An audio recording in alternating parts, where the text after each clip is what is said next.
born with it, or because of other things in life, like accidents, which is rampant in this country, Madam Speaker. And I hope the relevant agencies, NTSA, Traffic Department, the Ministry of Transport should seize the matter, because we are losing many Kenyans through road accidents. And secondly, Madam Speaker, we are also losing many Kenyans who either lose their limbs or their hands, Madam Speaker, or even lose the act of seeing, Madam Speaker.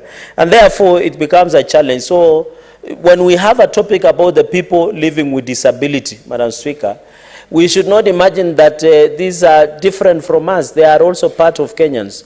And there are people who are temporarily disabled, Madam Speaker. And where I come from, I'm happy, Senator Crystal, you are taking the lead in this, in the issue of legislation to ensure PWDs are recognized. Like in Nandi, we have a number of schools, like Kenya School, Kapsabet School for the Deaf in Kapsabet Town. We have small homes that are being sponsored by Catholics in Tindred, especially in, Madam Speaker, in Tachazis, which is sponsored by the Catholic. And I want to commend the role of religious organizations in this country. It's the Catholic has taken a role. A number of religious, even Salvation Army, Madam Speaker, are also playing a critical role. The Quakers, the Anglican, the Adventists.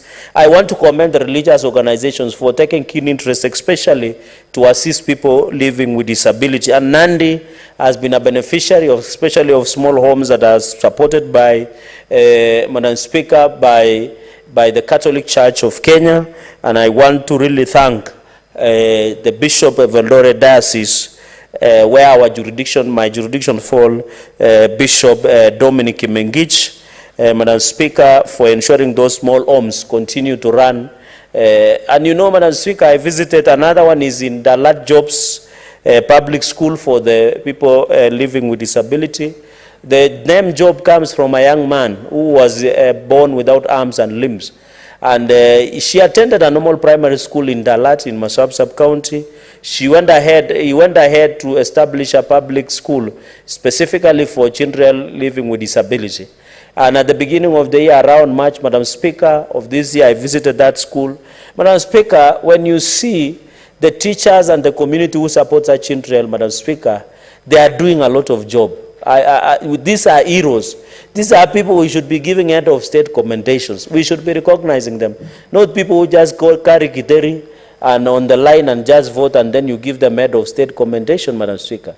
When you go and see, these are children who have different challenges, Madam Speaker, and they take care of them, they change them, they teach them to work, they do physiotherapy, Madam Speaker. And I'm impressed from what Job is doing in Dalat School for PWDs, Madam Speaker.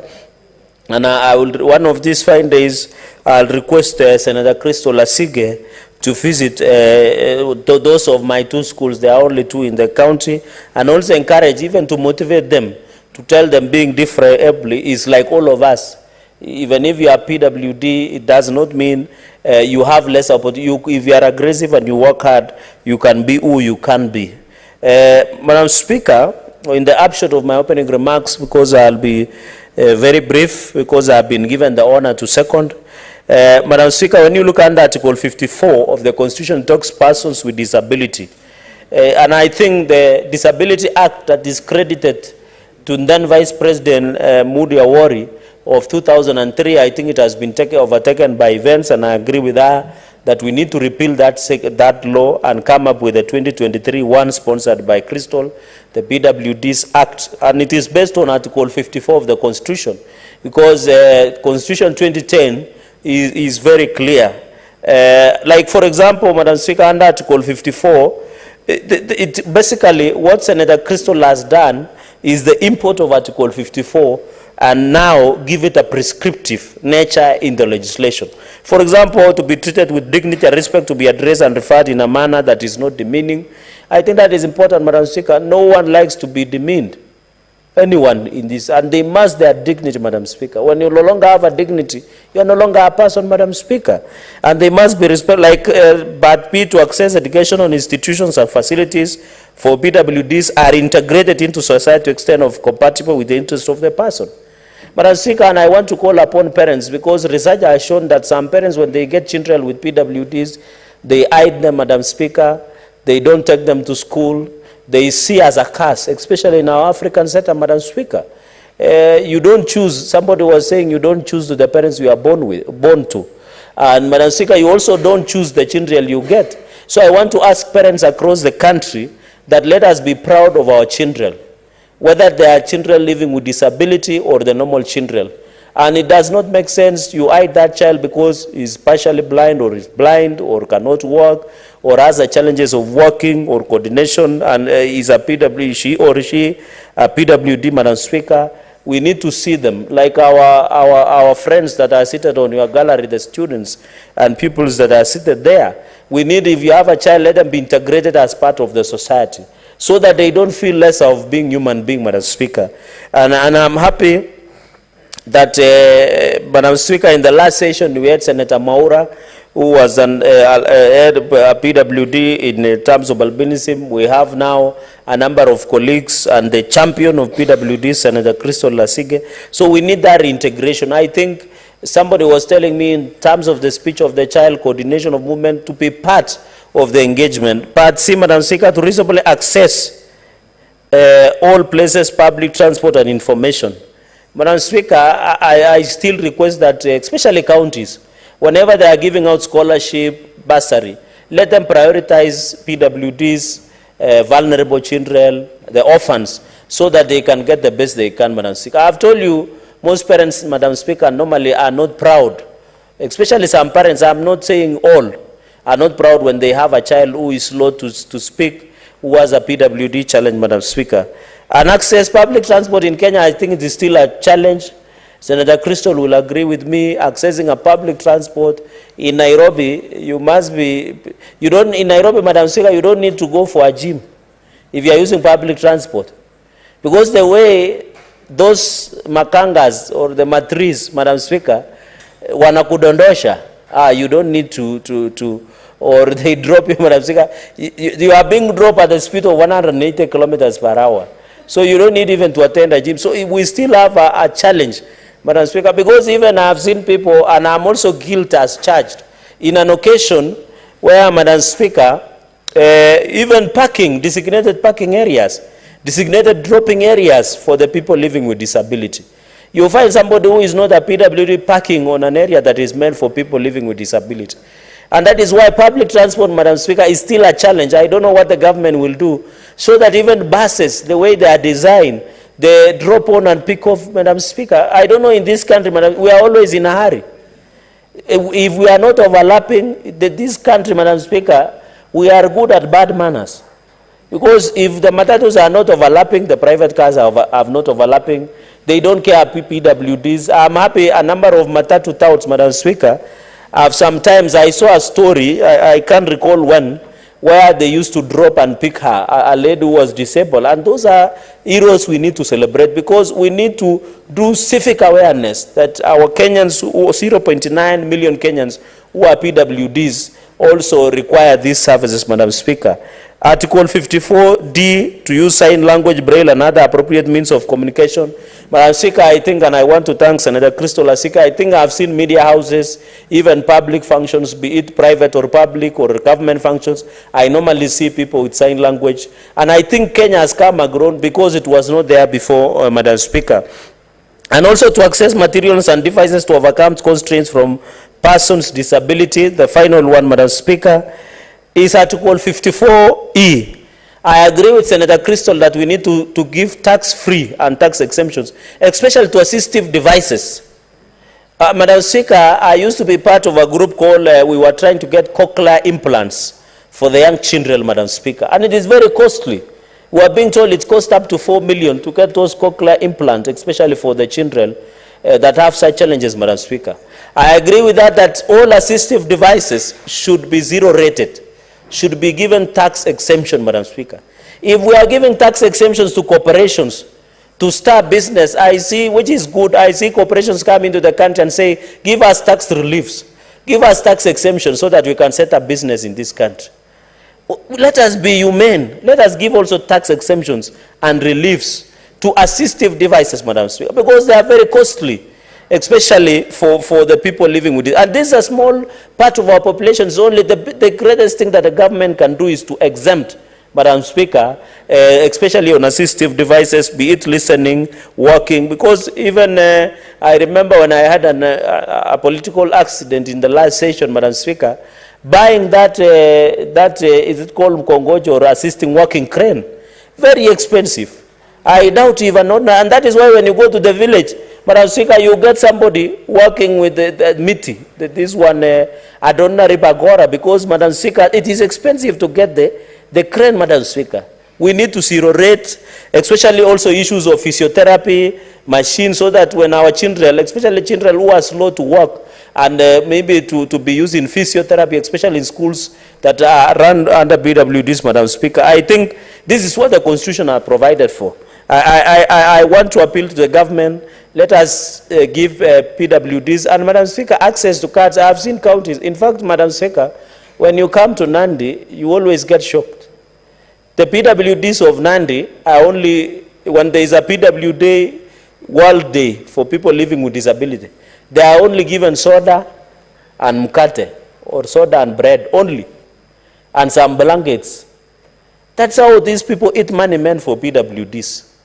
Because you are demeaning them. You are saying the PWDs are what, only soda and bread and a blanket, instead of even providing for the wheelchairs, for assistive devices, for designing offices and government offices and public transport with ramps and access, Madam Speaker. You know, Nandi is a very interesting county. It's a county of funny miracles, where you only give a PWD bread and soda, and you said you have assisted them. And that is how money are lost in counties. Madam Speaker, counties must be held accountable. Let them provide assistive devices. Let them provide necessary support, Madam Speaker. Because, and Madam Speaker, at least for me, from where I come in Nandi County, Madam Speaker, at least me, I'm the only one who cannot be taken to court to the DCI by a governor. Most of the young men in Nandi, when they criticize governor on social media or in funerals or in public functions, you are taken to DCI. I've seen two young men, a young lady and a woman, I think by the name called Vero, Madam Speaker, was taken to the DCI for only questioning non-availability of drugs in the Kapsabet County Referral Hospital. Madam Speaker, I think governors are becoming some demigods, and especially the governor for Nandi, because they are using the power they are given to abuse and frustrate the young people for questioning, Madam Speaker, the social audit. And that is why I'm questioning also, why are the PWDs of Nandi given only bread and soda? Yet they are a unique population that they should be given assistive devices, wheelchairs, among others, Madam Speaker. Finally, because I can see I still have 5 minutes, Madam Speaker, the state shall ensure the progressive implementation of the principle that at least 5% of the members of the public in elective, I don't know what we are doing in that part of elective, we are still doing badly. We need to tell Kenyans that you can be a PWD, but I can see the member of parliament for Westlands, Tim Wanyonyi. Madam Speaker, I think he is serving the 3rd term in parliament. Senator Otsoso, is it right? I think he is serving the 3rd term. Tim Wanyonyi, Madam Speaker, member of parliament Westlands.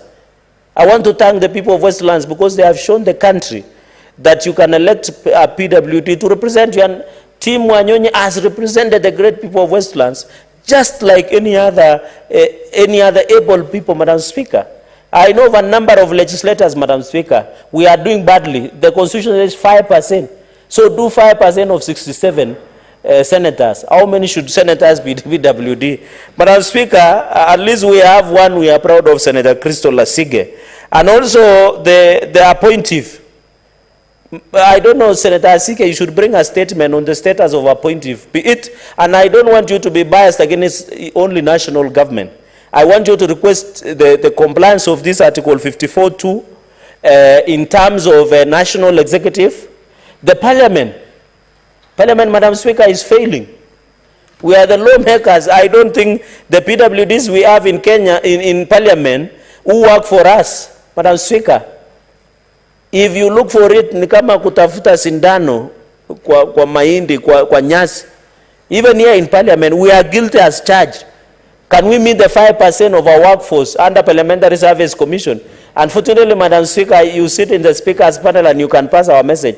the commissioner, Senator Kinywa was here, I would have asked, even the PSC might bring us if they are complied with 5% of the people living, the national executive, the county governments, the parastatals, Senator Asige, take the bull by its own and demand and it be tabled in the Senate, Madam Speaker, so that we can be aware whether we are meeting 5%, Madam Speaker. And I know you as a senior legal practitioner in this republic and former Secretary General of the ruling party. You can also assist us because you are a lawyer. I expect lawyers, Madam Speaker, even to give pro bono. As even, I don't know where we can include in the law, Senator Crystal, to also request that we get pro bono legal services for PWDs. Madam Speaker, can you believe where I come from, Nandils? Many workers who pluck tea get injured by war, Madam Speaker. Their hands are cut off and they are only paid peanuts. When they are working in those tea estates in Nandi and across other tea estates, Madam Speaker, they don't imagine that they will be disabled. But because of how they, and I know you have handled such matters, especially in Employment and Labor Relations Court, and I'm happy in KICC that there is a symposium on employment. Senator Crystal, we have another small, another dangerous, silent people that is forcing people to be, especially our tea estates, because of pangas. People are losing their limbs, their fingers, their eyes, because, Madam Speaker, as they do that job, it is very unfortunate. So, Madam Speaker, I want to appeal that let us widen. This thing is not only unique, Madam Speaker, to only people who are born with, but we get along, Madam Speaker. And there is a crisis. I went to court, in the labor court. You get people who are working in tea farms.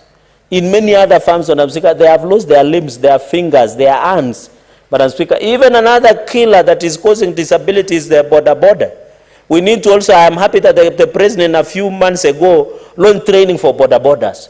And I'm happy a number of even my chairman of border circle in Nandi attended. Madam Speaker, when you go to casualty in Moichiting and referral, in Kapsabet, in all our facilities, even near KNH, there must be an accident caused because somebody is injured through motorbike. I'm not saying the borders are bad for the country. They are not, but we need to teach them so that they cannot continue to injure and cause grievous bodily harm and create, Madam Speaker. Madam Speaker, I want to conclude with, since I don't know, I'm the seconder, but my time has been limited. Madam Speaker, I just want to go to obligation of counties, section 5. Senator Chiralige, I'll give you only half a minute to conclude so that you second that. Point of order, Senator Wakoli. Can you freeze that half a minute? Frozen. Thank you, Speaker. I want to standing order number 105. My good learned friend alleges of people being taken to DCI by His Excellency's governor. If a senator has sufficient reason to convince the Speaker that standing order, is it in order for the good advocate barrister to allege that bloggers or young people working online will end up being disabled by the standing governor? Is it in order to say that border are bad people? Are you talking about border riders or the motorbike itself? Thank you, Speaker. Honorable Senator Chiralige, you know the firm rules of the standing order. Correct. And the procedure and the practice of this House. Correct. You cannot allege facts without proving them, especially when you're alleging them against a person who is not before this House. So you either substantiate or withdraw that. Madam Speaker, I don't know because he has mixed me. There was an aspect of border riders, and then DCI. I didn't get him. But what I can put in perspective. He was specific on the DCI. No, what I was saying, I was using an example because it is a debate that young people, and you know, Madam Speaker, we can criticize the governor because it's a position. Even the presidents, even the executive, even parliament. That's why we criticize parliament as is even the judiciary. Honorable We are Senator, not singling out an individual. Honorable Senator, we know for a fact the governor of Nandi is one person. Correct. So withdraw that statement. No, I will not withdraw. I will bring to substantiate if you give me time. You will substantiate? Yes, yes, if you give me time. Okay, bring that Yeah. evidence tomorrow by 2:30. Correct.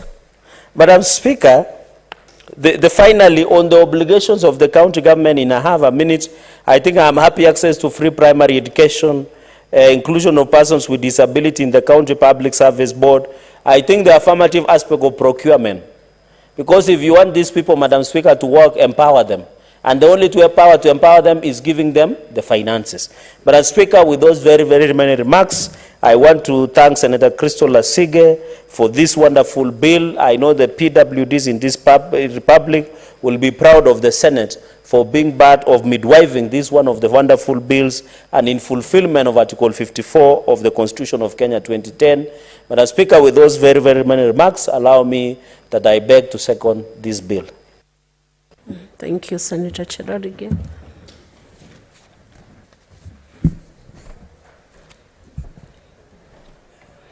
Honorable Senators, I propose the question that the Persons with Disabilities Bill, Senate Bills number 7 of 2023, be now read a second time.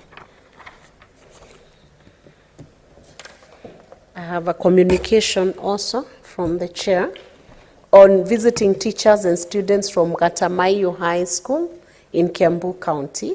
Honorable Senators, in the public gallery, we have 48 students accompanied by 3 teachers from Gatamayo High School, Kiambu County, who are in the Senate on an education tour. Honorable Senators, in our usual tradition of receiving and welcoming visitors to Parliament, I extend a warm welcome to them, and on behalf of Senate and on my own behalf, wish them a fruitful visit. Thank you. And I want to call upon Senator John Nyoto from Muranga to welcome the students together with Senator Otsotsi. Half a minute each. Thank you very much, Madam Speaker, for this opportunity to welcome students and teachers of Gatamayo Boys High School. We want to thank the administrators of that particular school for choosing the Senate as a place where the students can come and learn. And we want to welcome them here, like you have said, Madam Speaker.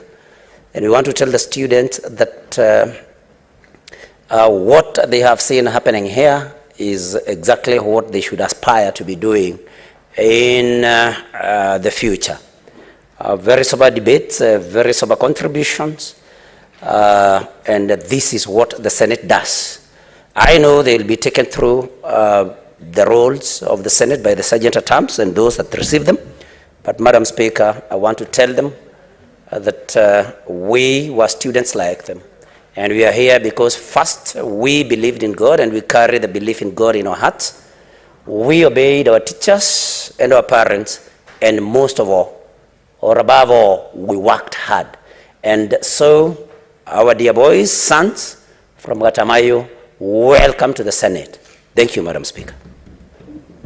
Senator Joe, Senator Otsotsi. Thank you. I'm Godfrey Otsotsi, the Senator of the good people of Vihiga County. I also join in welcoming the students from Kiambu County to this Senate this afternoon. Kiambu is a great county, and historically Kiambu has produced 2 presidents of this country. So you are welcome to the Senate, and I hope you learn a lot from what you are seeing around. Coming to the gallery is a very refreshing thing. I got interested in politics and leadership because in the 90s, when I was at the university, I used to frequent the public galleries. Those days they used to allow members of the public to come to the galleries, and I learned a lot. I saw people like Martin Shikuku, I saw people like Mwai Kibaki, Raila Odinga, people like James Orengo, and I learned quite a lot. By then, William RUTO was not there. He came in 97. So he's a very recent politician. So I get to know a lot, and I got interested in politics, and I worked hard to become nominated member of parliament, and later on the senator of the great people of Vihiga. So I'm sure you will learn 1, 2 things and you'll get interested, but for now, concentrate on your studies, grow in your academics, and become professionals and join politics after you have worked and understood how the environment works, how professionals work, to get experience and understand leadership from there. So welcome again any other time. And the senator of your county, Senator, the Miracle Senator, is my great friend and a very serious member of my committee, Senator Thangwa. And I call upon you to also emulate him, because he was an MCA, CEC, and later on he became the senator of the great people of Kiambu. So welcome to the Senate this afternoon. Thank you, Senator. And now we will resume the debate on the Person with Disabilities Bill. And I want to call Senator Joe Nyoto Muranga County to proceed and debate. Thank you, Madam Speaker. I rise to support this bill sponsored by Senator Asige. Madam Speaker, this is a bill that was brought to the Committee of Education that I chair, and we were able to go through most of the provisions in this particular bill. And Madam Speaker, we have also been able to organize as a committee a visit to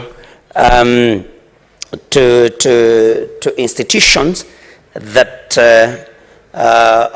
teach this group of Kenyans, Madam Speaker. We have been able to go to Uasin Gishu County, and we were able to visit a school for the hearing impaired. I think that is the right way to put it. We were also able to visit those with some mental challenges. We were also able to visit a school for those with autism. And Madam Speaker, this is a group of Kenyans that we need to think very deeply about. And this bill could not have come at a better time. One thing we were told, most of these schools are understaffed. Why? Because especially in schools where, or in schools of those with the mental challenges, sometimes we were told that every learner may need to have a teacher for themselves. That is a ratio of 1:1. That is teacher-student ratio of 1:1, Madam Speaker. And so when this bill proposes allocation of more resources, especially to schools or to learning institutions, then, Madam Speaker, this is a bill that we should all support. And because counties are limited in a way in the matter of resources, Madam Speaker, I'm so happy that this bill puts obligations on the national government besides county governments. That, Madam Speaker, there should be minimum standards and guidelines to be adhered to by public transport vehicles also, because we are not only talking about learners. Because sometimes when you look at our public vehicles, we do not have any provision whatsoever for people with disability. In fact, the way they are made, the way the seats are arranged, there is no provision for that. And Madam Speaker, these are people, especially if you talk about somebody who is on a wheelchair, this is a person that needs to be accompanied by somebody else and by their wheelchairs, which take a lot of space. So, Madam Speaker, as a country, we must ask ourselves, what is the place of those living with disabilities in our society? Are we doing enough? Have we made enough provisions? Because, Madam Speaker, you will see some passenger vehicle operators even charging double fare for those that live with disability, because of course sometimes they may occupy more than one seat. Honorable Senator. Yes. I'm sorry, I have to interrupt business right now because there was an earlier direction by the Speaker that at 5 p.m. the House will adjourn for Honorable Senator Mudigi to move a motion pursuant to Standing Order 37 of the Standing Orders. Honorable Mudigi. Madam Speaker, I am begged to move the following motion that pursuant to Standing Order 37, the Senate do now adjourn to discuss a definite matter of urgent national importance, namely the systematic breach of speech, destruction of public and private property and livelihoods through repeated incitement of members of the Republic to civil disobedience and illegal public demonstrations and protests that climaxed with the sense of lawlessness witnessed in several parts of the country on 7th and 12th July 2023. Madam Speaker, in our country, Kenya, in every year, 5 years, we do election, and after election, we must have winners and losers. In G, around 30 years, we are doing election, but after election, after information of the winners, the losers always bring division and chaos and fighting. Around the election of 2012 and 2013, there was president who was called President Kibaki, and Raila and odinga was number 2. After election, he bring a lot of chaos, and after election, we communicated because of peace. They find unity, and before unity was a lot of problem. 2017 was an election of Mr. Uhuru Kenyatta and Raila. After election, they bring a lot of confusion and chaos. After Supreme Court, they communicated. After big war of division, they come together. Around 2022 was an election of our President Samuel William Ruto. Ruto, he was pronounced the winner. Second loser was Raila Omoro. But after that, now it is about some years with a lot of confusion. After losing, Honorable Raila, he stated to the court of law. Finally, he was announced the winner, the loser. But after that, we are experiencing a lot of division of two parties. In Kenya, every time we have a lot of confusion, a lot of breaking of many houses, fighting, even burning cars of the people, and a lot of confusion. I can say about on 7th and 12th of this month was a lot of confusion. Many people were injured, others in the hospital. Many businesses were closed. After that, they extended even to break a big road, expressway, which the contractor of that road want to be paid about 700 million. But after that, there is another rumors about tomorrow and big Maandamano.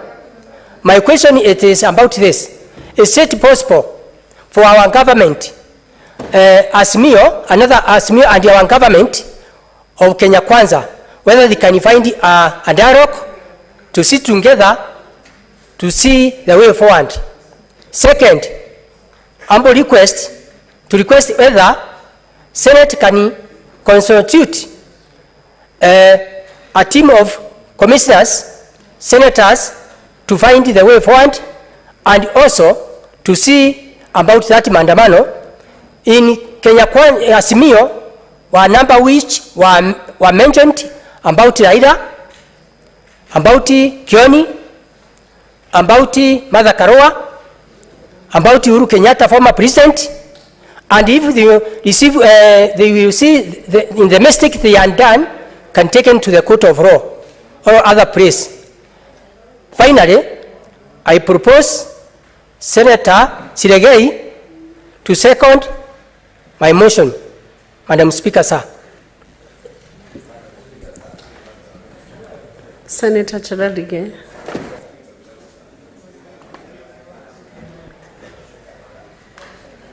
Thank you, Madam Speaker. I rise to second the adjournment motion to discuss the issue of national importance as per our standing orders. Madam Speaker, I think the upshot of the argument of Senator Mundigi is based on article number 37. Madam Speaker, allow me to read this provision because I have seen our colleagues in the minority side and Azimio One Kenya Alliance quoting it.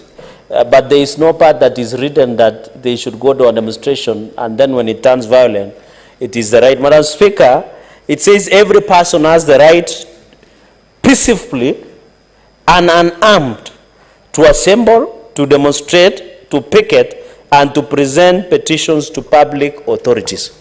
Madam Speaker, I want to say the following. On 2 occasions, we have lost more than 15 Kenyans. Billions of properties have been destroyed. Many Kenyans have not accessed their places of work. Children have not gone to school. The economy has lost billions and billions of shillings in terms of tax and other turnovers, Madam Speaker. This has been perpetuated in the pretext of exercising Article 37 of the Constitution of Kenya, Madam Speaker. Mr. Speaker, Madam Speaker, sorry, it is very unfortunate that as a country, one person continues to hold the country to hostage because of being power hungry, Madam Speaker. In 1997, in 2007, in 2013, in 2017, the signature, tactics, and agenda is similar. Go to an election, lose an election, intimidate, emasculate, blackmail, force to go into government through an handshake, blackmail, cooperation, and nusumkate kind of arrangement, Madam Speaker. Madam Speaker, it goes without saying that as a country... What is your point of order? Madam Speaker, you know this is a house of honor and this is a house of record. And we must protect the Senate at all costs. What's your point of order, please? I'm on standing order number 105, Madam Speaker. When you are given an opportunity to address the Senate, I think you must be factual. Senator Cherigei, who is my friend and my neighbor, has made some allegations by saying one person has done this, has fought his ways to government. It is important for him to produce the facts, content of speech, to support his allegations. Because we cannot allow people to use the floor of Senate to make allegations that they make on the street there or in funerals or in political rallies. This is the Senate of the Republic of Kenya. Yes. We want facts to be tabled. So is he in order, under standing order number 105, to make statements which are not factual, statements which cannot be substantiated? And I demand that he substantiates by providing tangible evidence to support the allegations that he has made, not statements that he makes in funerals or in a bus or on the streets. Can you? This is a House of Parliament, must be respected, Madam Speaker. Senator Osotsi, I wish to seek your very clear statement of what you need him to clarify, the specifics. The specific statement. Madam Speaker, you have heard what he has said and is unanswered. He has talked of one individual. He needs to tell us who is this one individual. And then he has talked about this one individual after every election fighting to get into government through the handshake. We want to know the full facts of what he said. And it must be tabled in this House. And Madam Speaker, we are cheapening this House through statements like this, made by people who have no regard to the status of Senate in this republic. Madam Now I've understood what you have asked for. I will now direct Senator Chiralige to proceed on with his debate and clarify the one individual, because the name is not yet stated. Maybe he will clarify. Senator Osotsi, don't put the cart before the horse. Yes. Allow him to finish his submission. Yes. Then you can hear who the individual is.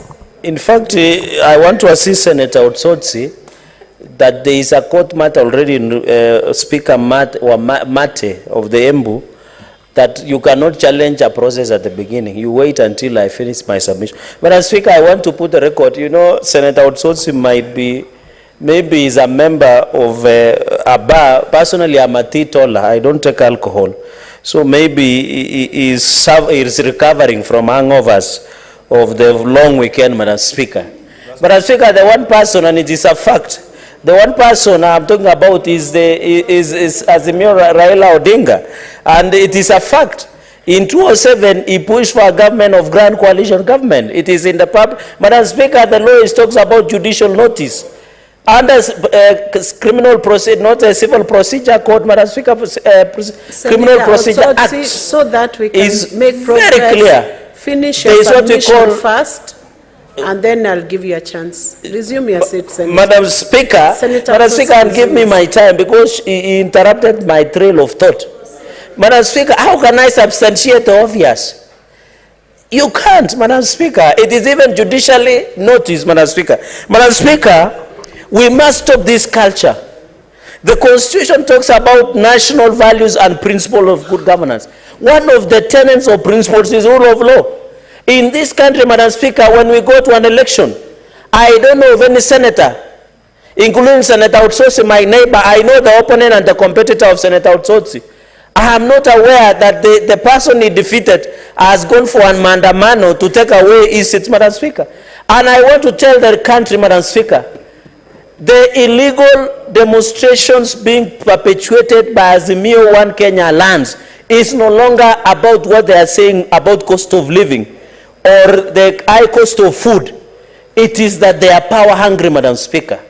They want to take the power because they don't have an alternative, Madam Speaker. There is nothing they have given on the table. Madam Speaker, when Kenya Kwanza lands, Madam Speaker, in conclusion, just have a minute, when Kenya Kwanza lands, gay bipartisan, Azimio gay bipartisan talks, but they are the ones. You have half a minute to second. Madam Speaker, and therefore I want to ask the police tomorrow to be alert. There is no demonstrations that will be done. There is no destruction of property or any other form, Madam Speaker, and therefore I beg to second. Honorable Senators, I propose the question that pursuant to Standing Order 37, the Senate do now adjourn to discuss a definite matter of urgent national importance, namely the systematic breach of peace, destruction of public and private property and livelihoods through repeated incitement of members of the public to civil disobedience and illegal public demonstrations and protests that climaxed with the scenes of lawlessness witnessed in several parts of the country on 7th and 12th July 2023. As many as are of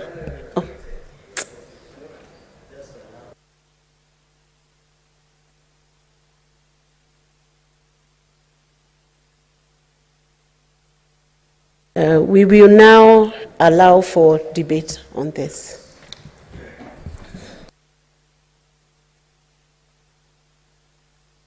Senator Manzo Daniel Kitonga. Thank you, Madam Speaker. Madam Speaker, Article 1 of the Constitution says that the power, sovereignty of this nation, and talks of the power belonging to the Senator people. Manzo, you'll have 5 minutes. Yes, thank you. Talks of sovereignty of the people, and that under Article 2 of the Constitution, this power of the people is donated to Parliament, is donated to executive, and is also donated to judiciary in equal measure, and that Parliament can debate matters related to people like this one we are doing. Article 7, which has just been quoted here, allows peaceful demonstration. In Kenya, we've been having peaceful demonstration, and I'll give 2 examples. The day Raila Odinga was sworn as the people's president, the police did not interfere, no single person was killed, and even a person selling sweets in that function did not lose a sweet or money. The other day when Honorable Raila Odinga took a matatu to town, did his tea and his shoes were brushed. He had a very big meeting in the middle of town. The police did not come. Nobody's shop was looted. Nothing was destroyed. The problem has been when the law has not been followed. The law of unlawful, which explains this Article 7, is found in the Penal Code 78 and 79, and also the Public Order Act, which has regulations thereunder. Those regulations provide for peaceful demonstration, and should a person in the rank of inspector of police find that a meeting is going differently, they are supposed to issue proclamation and give people 15 minutes to clear. But unfortunately, the proclamation in this country has been a firing of a tear gas as a response. And unfortunately, that has caused a problem. So I want to really honestly state that if people's demonstrations are respected, and that's why the UN has supported this particular thing and issued a statement under human rights that you cannot disrupt peaceful demonstrations. And if the police never bothers, even tomorrow if they keep away, not a single person will be armed, not a single thing will be looted. But unfortunately, we've heard statements from politicians, to quote the leader of majority in the National Assembly, and also my very good friend Honorable Moses Kuria, who was in Parliament with me for 2 terms. They have issued tweets, they have issued statements, and unfortunately these statements amount to preparation of committee of genocide in this country. Already what is happening in Sondo is politically instigated. It is not a border problem. It is not a border problem. It has been described as a border problem by the Honorable Kidiki. It is not a border problem. It is a political problem, and we should solve it as such. I know the senator. What's your point of order, Senator Chiradige? Madam Speaker, I rise under Standing Order number 105 on the authenticity of facts. Can the good senator withdraw or provide evidence that the altercation that was seen in the border town of Sondu between Kericho and Kisumu counties, Madam Speaker, it comes from Makauni very far. Some of us who are neighbors know that it was about the border issue and the issue of leaflets from some of the political leaders from Nyanza region, Madam Speaker. Can he provide evidence or withdraw? No. Just I will reply, Madam Speaker, and I can.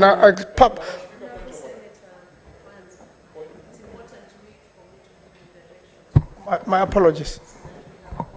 So that we have order in the House, can you respond to the point of order that has... Thank you. The Honorable Kidiki issued statement, and I've been talking to the senator, the leader of majority in this House, who has explained to me the whole situation.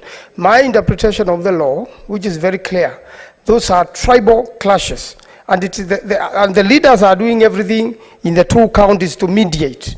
The 2 senators are mediating, and they are making sure nothing goes wrong and no other Kenyan is injured, and I think I congratulate them for that. But that again is preparation for committal of genocide. Tomorrow, vigilantes have been arranged to come and confront demonstrators. Honorable Senator Manzo, you know that is a very serious national matter which is live, you would need to substantiate. Can you bring evidence to that effect?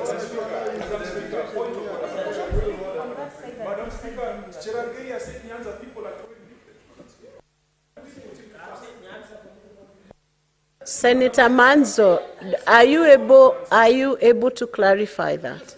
You are. Can you provide evidence by tomorrow 2:30? Please do. We proceed. I proceed Now to say that also the plans, just 1 minute. Let him finish, I'll give you a chance. The planned demonstrations tomorrow there are statements to the effect that the tactics have changed and that Minister Kuria from his street and the leader of majority in the National Assembly have organized vigilantes to confront peaceful demonstrators. Again, that is preparation to commit a felony, namely genocide. So the majority side is preparing to commit genocide in this country.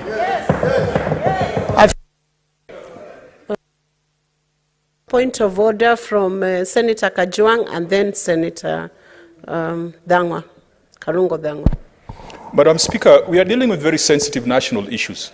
And Madam Speaker, it cannot be allowed that it goes on the record of this House, the assertions by Senator Cherargei, that the clashes in Sondu are instigated by Nyanza leaders who are circulating leaflets. Can he, under the standing orders, substantiate or otherwise apologize and withdraw? And Madam Speaker, as you have directed, and it is unprecedented for the chair to demand for evidence from a member when a member is debating, because the chair is a referee.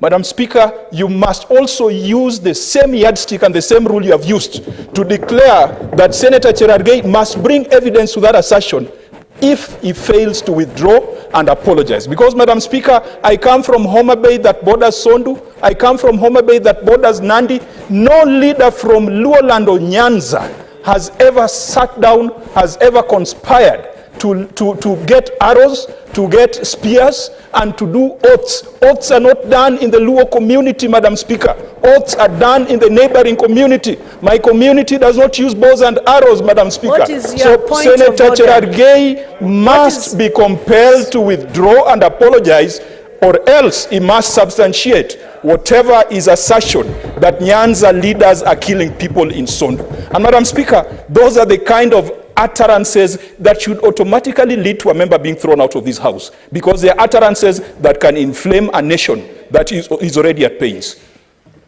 Honorable Senator Kajwang, I have directed that Honorable Manzo to bring evidence to support what he alleged. Equally, so I can give directions, Senator Kajwang. Let's have order in the House. I will equally direct Senator Cherargei to respond to that issue before I give a direction on it. Madam Speaker, I don't know why you have allowed my chair, Senator Kajwang, to profile a certain community. That is so wrong. Madam Speaker, I am aware and I have evidence that certain political leaders from the neighboring Kisumu County were issuing leaflets, and I will table the evidence tomorrow from 2:30, Madam Speaker, because we have evidence. We cannot just make statements for the sake of making it, Madam Speaker. And I don't know why Senator Kajwang is getting emotional, and I've said I will table the evidence. We cannot allow, Madam Speaker, that issue of Sondu is a very sensitive issue. And while we appeal peace, we cannot allow certain political leaders to use, because we are aware, Madam Speaker, they wanted to use the issue of Sondu to try and instigate and bring lawlessness, Madam Speaker. And I'm going to table the evidence, Madam Speaker. Honorable senators, let's have order now. Honorable Cherargei, Senator Cherargei, you'll table that evidence equally with Senator Manzo at 2:30. These are matters of serious importance, and we must not issue any statement that is reckless regarding that conflict from either side of the House. Karungo Dangwa. Thank you very much, Madam Speaker. I don't like the direction that we are taking as a House, Madam Speaker. But my point of order was on Senator Maanzo when he is quoting things that he has seen in the media. Madam Speaker, you have numerously ruled that we cannot quote what we see in the media because nobody can be able to substantiate. He's mentioning the names of the CSs. We don't know what he read. We don't know whether it was his computer that was faulty, his Android phone, or maybe, Madam Speaker, he did not read it well. So I would want to request you, Madam Speaker, to request Senator Maanzo to stop quoting what he reads in the social media. Otherwise, you'll be misleading this House and you cannot be able to substantiate. Thank you, Madam Speaker. Honorable Senators, regarding matters that are being aired on media, we know the cardinal principles and the rules of this House, and we would urge Senators to refrain from breaching the standing orders and keep to the strict rule, especially when you are discussing a matter of this nature. So we will proceed on, and I will give a chance to Senator David Wakoli Wafula. Asante sana Mheshimiwa Spika kwa nafasi hii ambayo umenipa kuchangia yale ambayo Senator Mondigi ametaja. Katiba inatupa ruhusa ya kumiliki mali na rasilimali hapa Kenya. Yale yanayojiri Mheshimiwa Spika ni kinaya na kinyume cha matarajio na demokrasia hapa Kenya, kwa sababu maandamano, jinsi tunajua sisi wa imani wa Kristo, maandamano ni ya kubeba matawi, mabango kwa amani. Tumeona maandamano ya madaktari Kenya hii, tumeona maandamano ya walimu Kenya hii, tumeona maandamano ya wakulima Kenya hii. Haya maandamano yote hakujawahi kuwa na bugdha ama purukushani yoyote, uharibifu wa mali na vile vile watu kuumia. Haya maandamano ambayo kwa mabano wanasema wanademokrasia wanashinikiza, sijui wanataka tupoteze maisha ya watu wangapi ndio waseme haya ni maandamano. Sijui wanataka watu wangapi wajeruhiwe Kenya hii ndio waseme ni maandamano. Wakenya walipokuwa wanalima mashamba, Mheshimiwa Spika, walikuwa wamebeba vifuria wakitembea. Wakenya walipoenda kuchukua mbolea kwenye magala ya halmashauri ya nafaka, hawa watu walikuwa wanabwata na kutembea. Wakenya walipokuwa wanapuliza madawa kwa mahindi yao, ndugu zangu walikuwa kwa vyombo vya habari wakibwata. Leo watu karibu wanavuna, Mheshimiwa Spika, badala ya kuandaa vifuria kukaribisha mavuno ya kiteule, ndugu zetu wamewatoa vijana wenye misuli na nishati ya kujenga nchi. Wako kwenye barase za nchi hii wakipiga mayowe na kuweka vifuria kwenye kichwa. Sijui ni dini ipi, sijui ni tamaduni ipi ama itikadi zinazo waruhusu wasomi wa tajriba kama hii kwenye jumba la Senate kubeba vifuria kwenye vichwa, Mheshimiwa Spika, kadamnasi vya vyombo vya habari dunia nzima, kwamba ukiweka kifuria kwenye kichwa, Mheshimiwa Spika, bei ya bidhaa na chakula itashuka. Mheshimiwa Spika, sijui ni dini ipi ama ni maombi yapi ya wanataraji, lakini ni kusema kwamba katiba inatupa nafasi vile vile ya kutembea na kuhusiana na watu mbalimbali. Yale tunayaona katika barabara za Kenya, barabara zinafungwa, magari yanapigwa na kuteketezwa. Sijui Wakenya watatembelea nani? Wakenya watakuwa wageni wa nani? Wakenya watapata huduma za usafiri, za matibabu, za usalama kivipi iwapo maandamano ya kidemokrasia yanaweza kusababisha kuteketezwa kwa bidhaa katika miji ya Kenya? Sijui wanataka tuteketeze mali kiasi kipi ili tujue kwamba haya ni maandamano. Hili ni jumba la Senate, watu waje wajieleze, wajitetee. Kuna jumba la kitaifa, watu waje wajitetee. Hivi sasa tumekuwa tunatunga sheria mbalimbali za kilimo na ufugaji. Hawasemi chochote. Bei ya unga imekuwa juu, hakuna mtu anapinga. Ukienda Tanzania, ukienda Uganda, ukienda nchi za ughaibuni, hali ya maisha imepanda. Lakini sijaona Waingereza wakibeba vifuria kwenye kichwa. Sijaona ndugu zetu wa Tanzania wakibeba vifuria kwenye kichwa. Falsafa ya sufuria kichwani imetoka wapi? Mimi naomba Mheshimiwa Spika, kwa mara ya kwanza katika Kenya hii, yale ambayo viongozi wanatamka mbele ya umma na kupiga vifua kwamba lazima nchi isimame, kwamba lazima biashara zivunjwe, hiyo sio demokrasia, hiyo sio haki ya Wakenya. Mimi naomba viongozi tumakinike, tuwe majasiri, tusimame wima na tujadili, tubainishe mbichi na mbivu kikatiba, tusuluhishe mambo haya, lakini sio yale ambayo naona kwenye barasi za nchi ya Kenya. Mwisho kabisa, kuna tabia mbovu ambayo nimeona, Mheshimiwa Spika, ndugu zetu wanatumia vyombo vya habari kusambaza Senator Wakoli, your time is up. Senator Moses Kajwang, Otieno. Madam Speaker, I rise to contribute to this motion that has been brought by Senator Mundigi. When Senator Mundigi gave notice of this adjournment motion, after 5 minutes, he was again on the floor of the Senate asking for a statement on the subsidized fertilizer scheme, alleging that the subsidized fertilizer is unavailable, it has been brought too late, and it is not serving the ends that it's supposed to serve. What a contradiction, Madam Speaker. And I want to tell Senator Mundigi, the mover of this motion, that tomorrow we shall be on the streets to ask for questions about that subsidized fertilizer.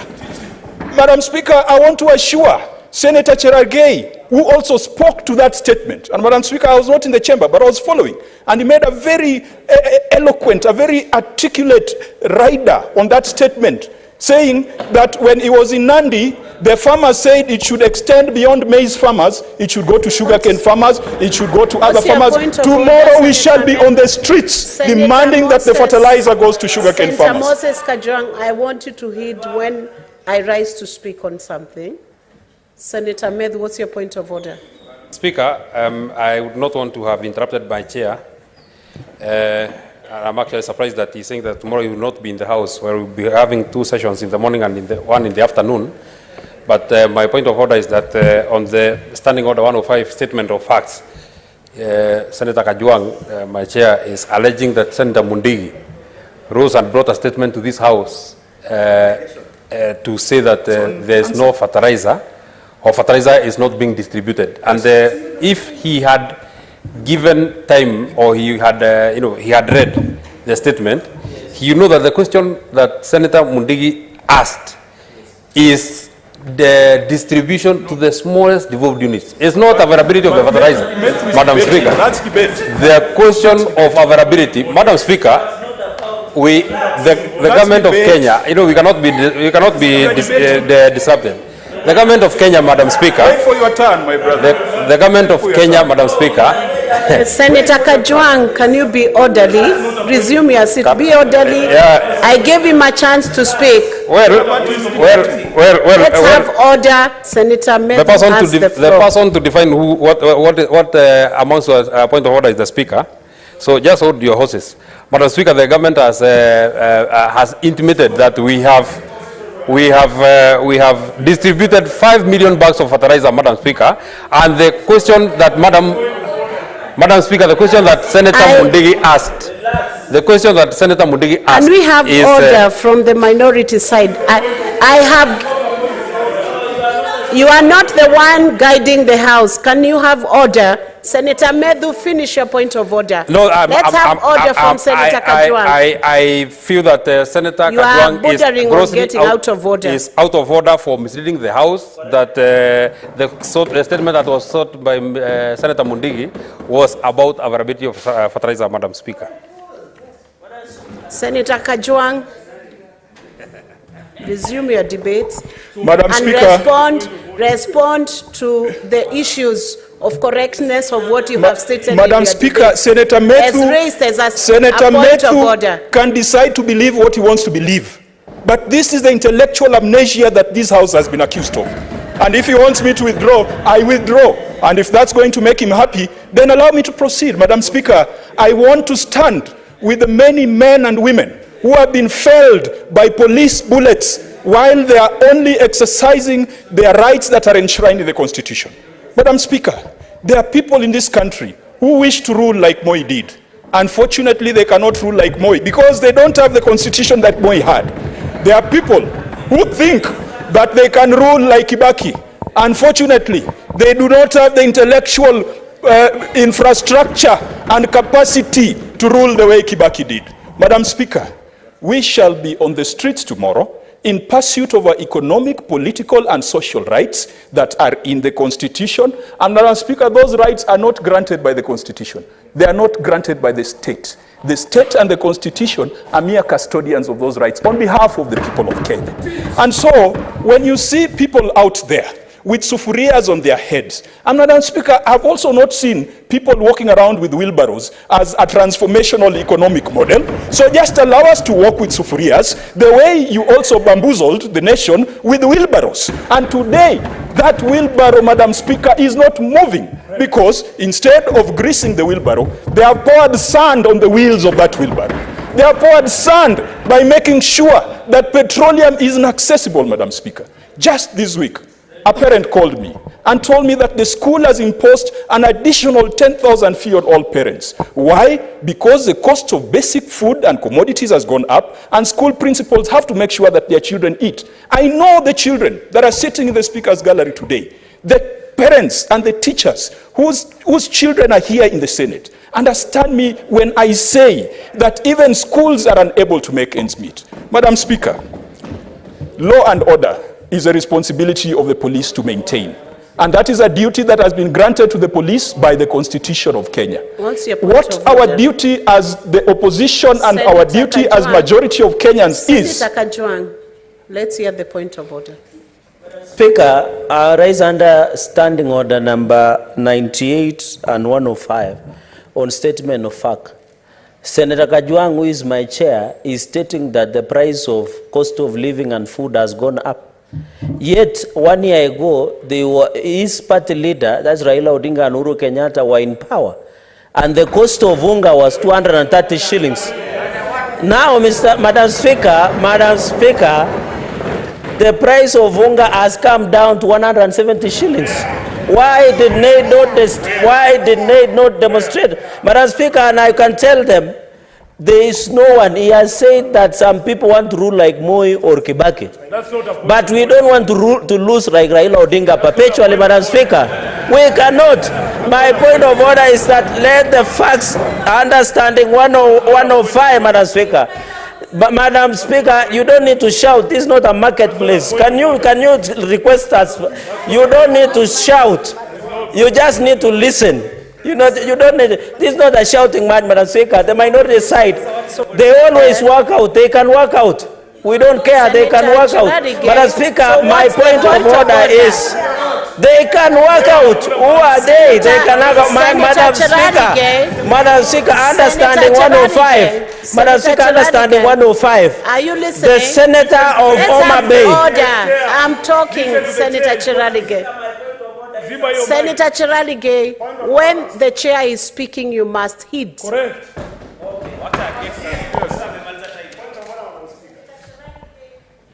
Point of order.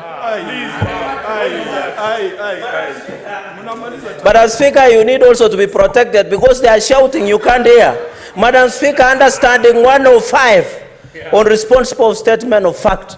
The Senator of Mutembei, my very good friend, Madam Speaker, has alleged that the cost of living is high now. Yet 8 months, 9 months, when his party leader and Uhuru Kenyatta were in power, the cost of living was even very high. Is it in order, Madam Speaker, when we had the price of unga was 230 shillings. Now the price of unga is 170 shillings, Madam Speaker. In fact, resume your seat because that point was already spoken. Resume your seat. Senator Kajwang.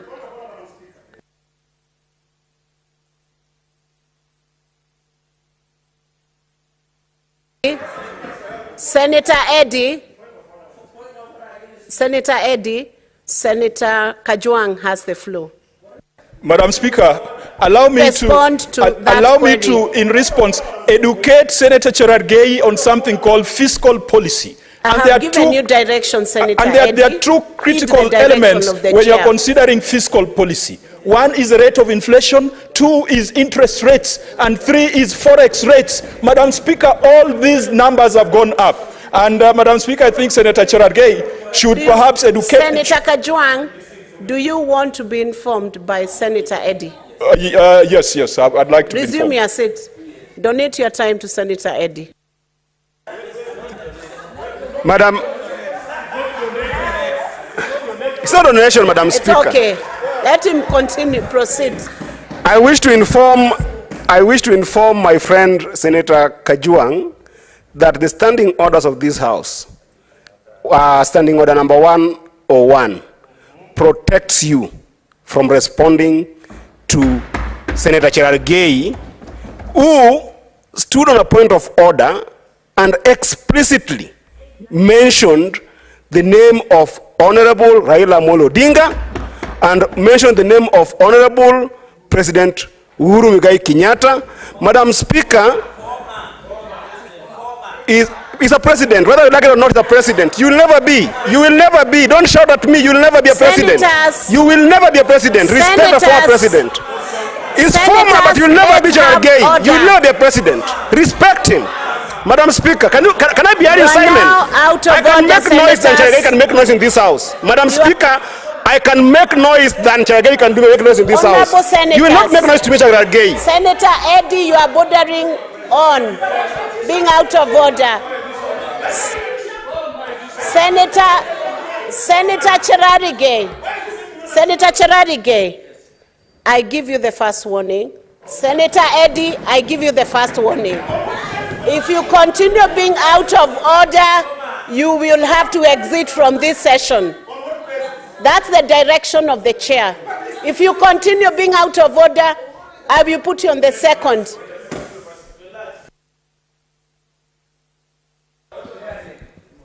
Senator Eddie, you maintain order as you give your submissions.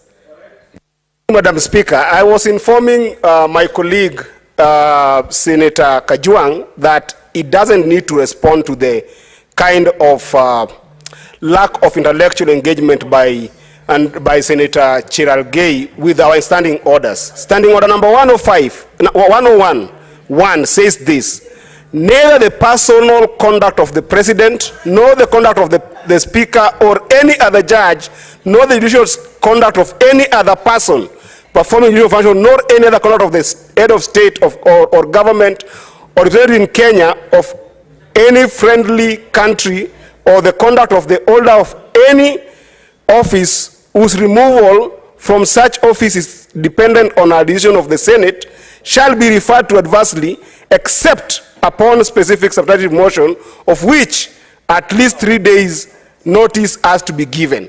He is duly informed. Proceed on, Senator Ojwang.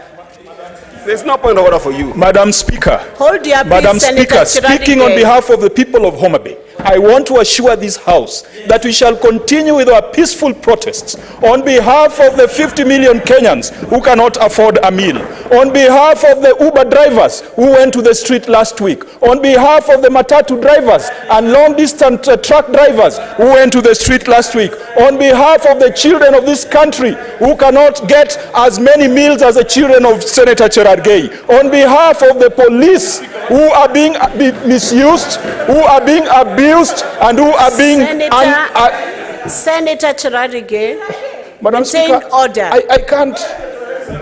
Madam Speaker, please protect me. Half a minute, finish. Madam Speaker, we shall continue with our peaceful protest, and we shall do it on behalf of the many martyrs that have been killed by police using illegal and unlawful orders from a presidency and an executive that has stopped caring about its people.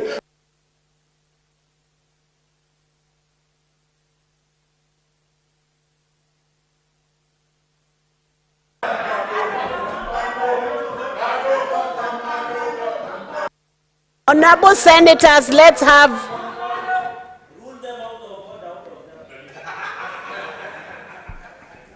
Honorable senators, you are pushing the chair to a corner, and I will definitely throw someone out of this session.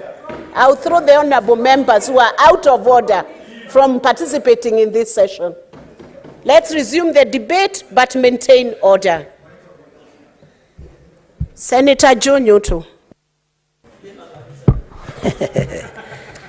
Thank you, Madam Speaker. I stand to support the motion moved by Senator Mundigi of Embu County. Madam Speaker, it is all over the media and everywhere that there will be demonstrations tomorrow in many parts of Kenya. But Madam Speaker, like those who have spoken before me have said, there are very many avenues for people expressing their grievances, Madam Speaker. I do not believe that you can only go to the streets to express yourself or to make your grievances, Madam Speaker. I say this knowing very well that we have bipartisan talks that had been initiated, Madam Speaker, and which, if the opposition of the minority side wanted to exploit, if there were people who were interested in peace in this country, Madam Speaker, I think that is the forum that they would have maximized use of in order for them to bring on board all the issues that take them to the street tomorrow, and they say also on Thursday and Friday, Madam Speaker.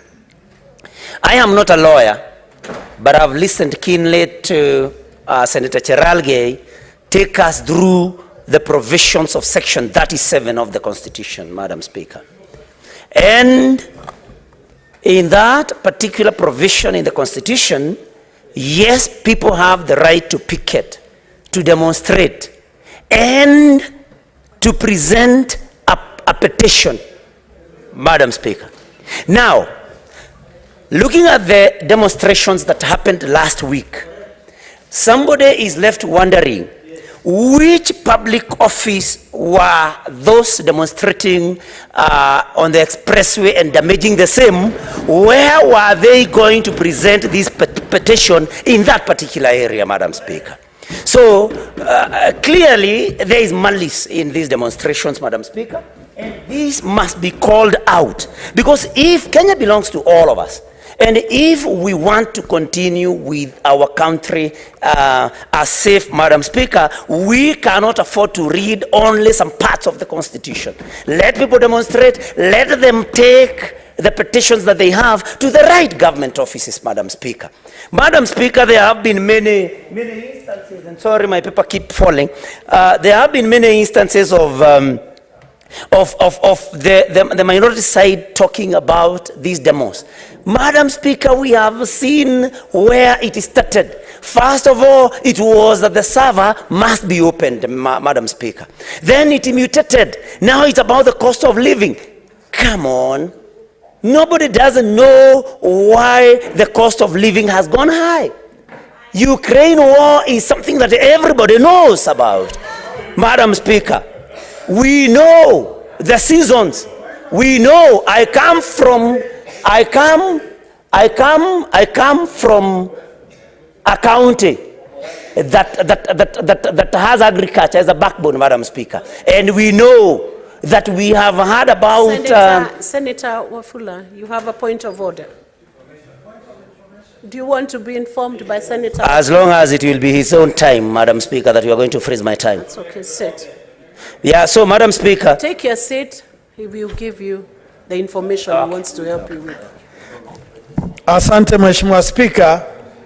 Arifa ambayo ningependa kuongezea ndugu yangu ni kwamba kuliwahi kuwa na waziri wa ukulima Kenya hii na alipewa bilioni 14 kuhakikisha mahindi na nafaka yanapandwa katika Galana Gulalu. Lakini walipongatuka ofisini hata magunia 20 peke yake hangeweza pata.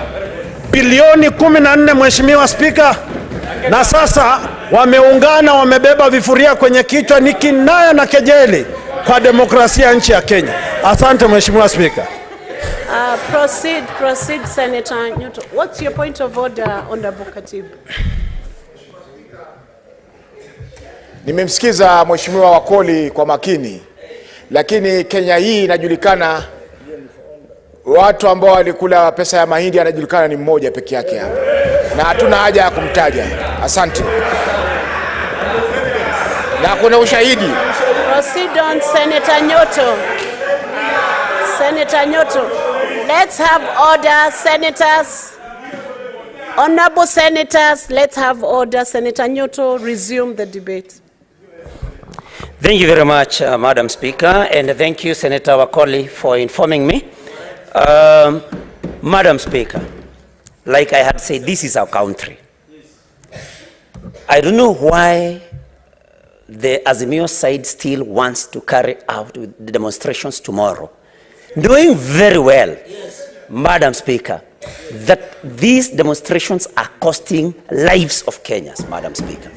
They may want to say, Madam Speaker, they may want to say that the police are shooting these people. Senator Osotsi, you'll wait for your turn to debate. Don't shout when a senator. Respect the senator while on the floor. So thank you very much, Madam Speaker. And nobody doesn't know, because we watch on TV, nobody doesn't know. We have seen images of a policeman scampering for his safety, Madam Speaker. We have seen the police being attacked by these so-called demonstrators, Madam Speaker. We have seen them pelt the police with stones, Madam Speaker. So sometimes when these shootings happen, thank you. You can inform me, Senator Cheralgei. Please freeze my time.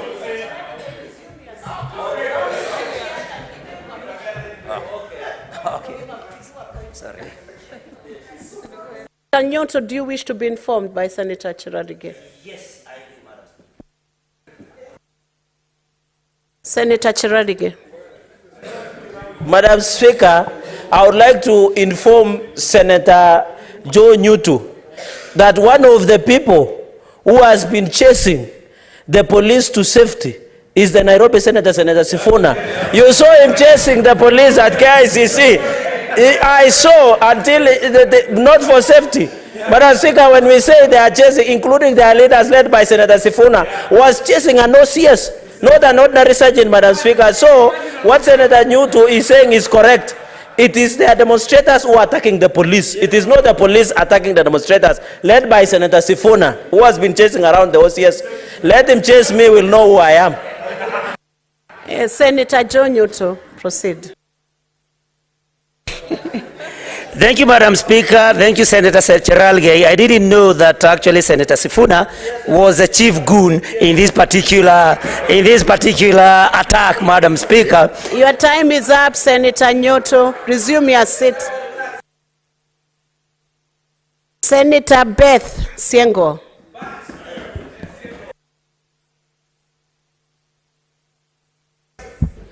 Asante sana, Bi Speaker. Nasimama kuchangia mjadala ulioletwa na Senator wa Embu Mundigi. Bi Speaker, ningetaka kusema kwamba ni kikatiba ni halali kwa watu kuandamana na kuleta malalamishi yao kwa viongozi na kulalamikia mambo ambayo haiendi sawa kwa maisha yao.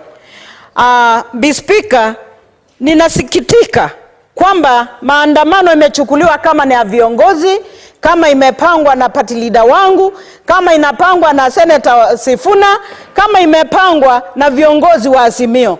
Bali maandamano inayoendelea ni ya wananchi wenyewe ambao wanaumia na maisha jinsi ilivyo. Maisha imepanda, Bi Speaker, na wananchi wameshindwa kupata chakula, wameshindwa kulipia karo ya watoto, wameshindwa kujibudu kimaisha. Kwa hivyo ni wananchi wenyewe ambao wanadai haki yao. Bi Speaker,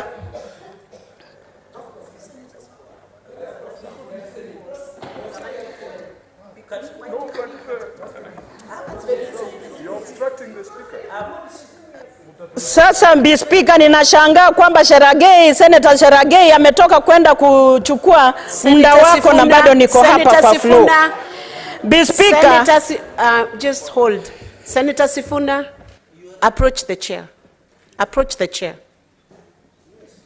Proceed, Senator Beth.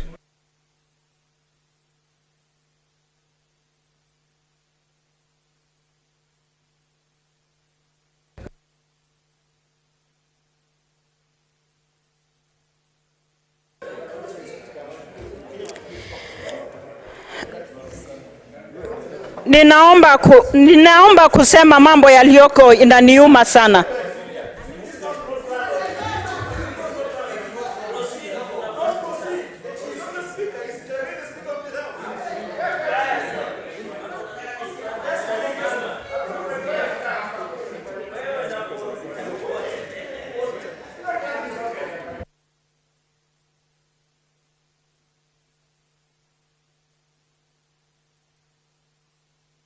Resume, Senator Beth. Asante Speaker. Ningetaka kusema kwamba maandamano ambayo inaendelea ni wananchi wenyewe wa Kenya wanajitetea na kudai haki yao. Si kwamba ati maandamano imepangwa na viongozi wa Azimio, kwa sababu wa Kenya wenyewe ndo wanaumia. Speaker, yale mambo yanaendelea kusema kwamba ati wa Kenya wanasukumwa kwenda kuuliwa, hiyo ni uongo, kwa sababu tunajua vizuri sana kwamba katiba yetu ya Kenya inapea mwananchi nguvu na uweza na akona haki ya kuungana kutetea haki yake. Kwa hivyo ile haki mwananchi akonayo na ameipitisha kwa viongozi, anaweza dai hayo mamlaka na irudishe, ndiposa andai haki yake.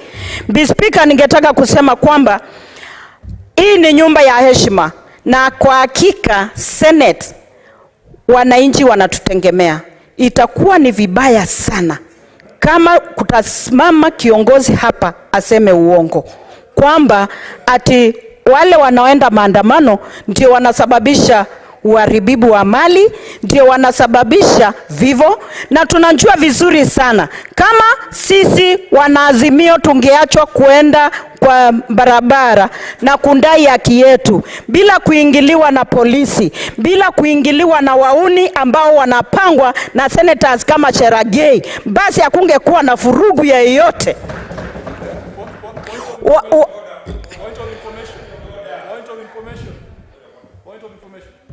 What's your point of order, Senator Meth?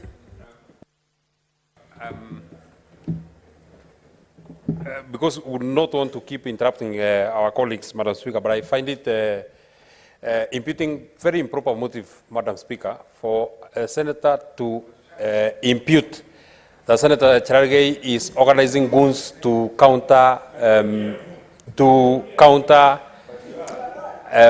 protesters, Madam Speaker. So that is against the rules of debate, Madam Speaker, unless Senator Beth can be able to substantiate that Senator Cherargei organizes goons to counter protesters.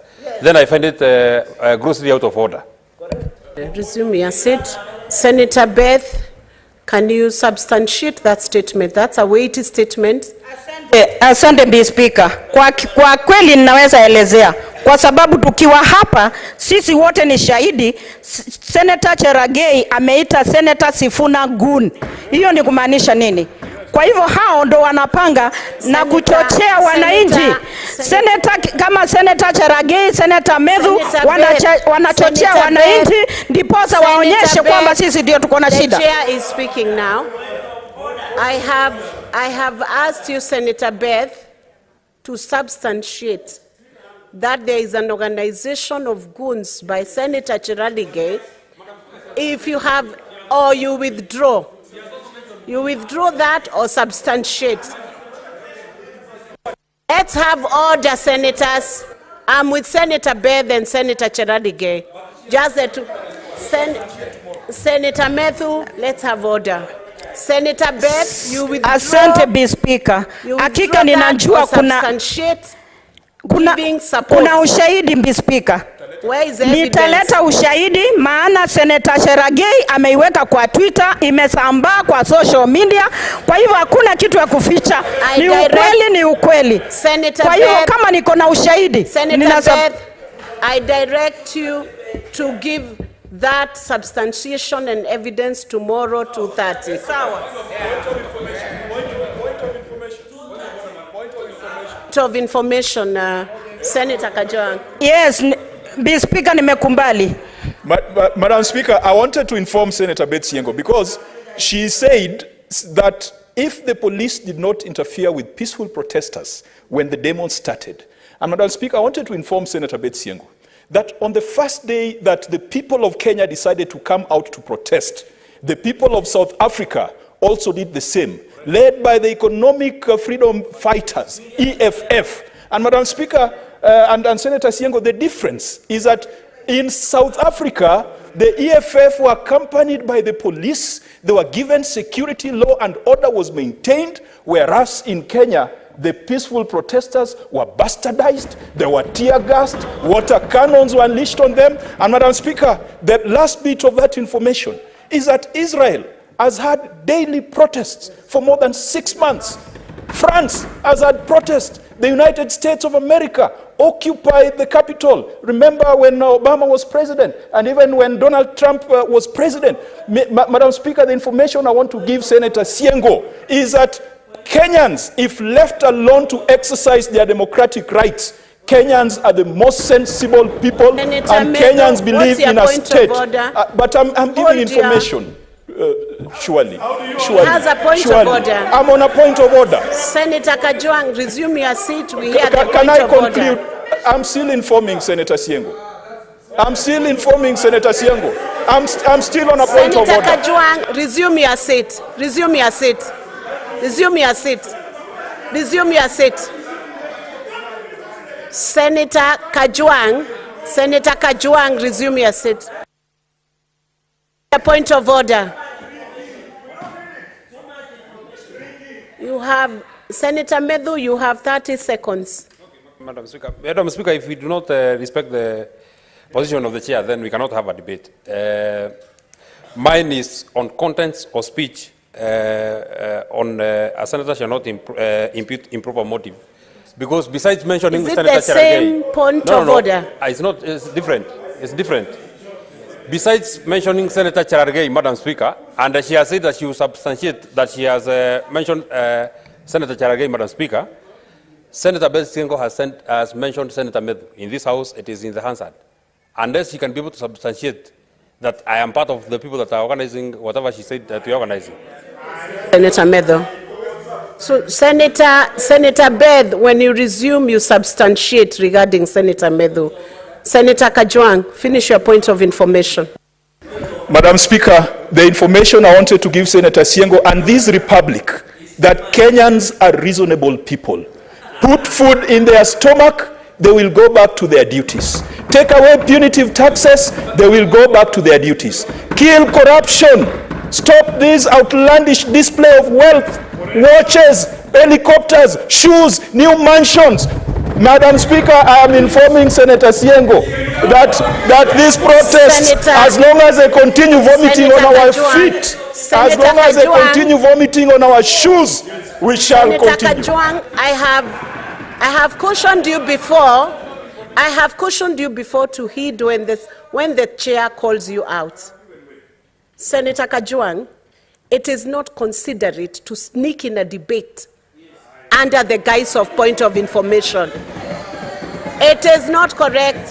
What you have done is to debate, and that is not correct. Senator Beth, resume. I have cautioned you. Point of information should be point of information, and it should be precise and brief, not an opportunity to debate again.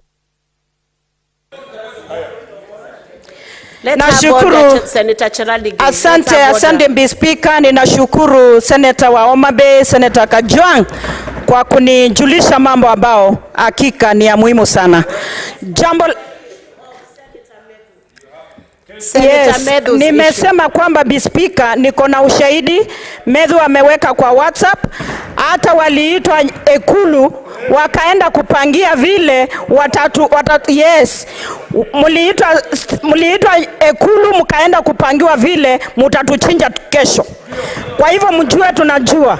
Mr. Speaker, ningetaka kujulisha wenzangu hapa kwamba sufuria ni ishara ya chakula. Senator Beth, the use of word kutuchinja is out of order. It's not parliamentary and cannot sail without substantiation. Senator Beth, you withdraw that. Mr. Speaker, kwa heshima yote, Mr. Speaker, kwa heshima yote naomba usikuwe na upendeleo. Hao wanatuita magun, wanatuita wakora na umenyamaza Mr. Speaker. Mbona nikisema wanasema wanatuchinja? Senator Beth, you are out of order and I order you out of this session now. You are out of order. Either retract the session.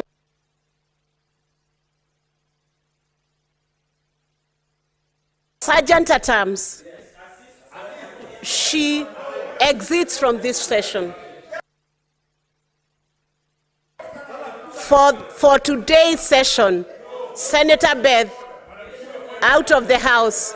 Sergeant at arms, please, out of the house.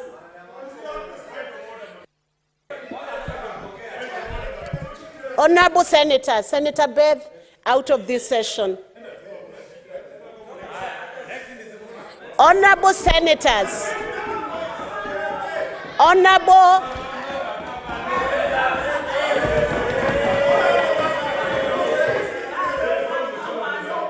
honorable senators, we must have respect for the proceedings in this house. We cannot allow a language that sends a wrong message to Kenyans.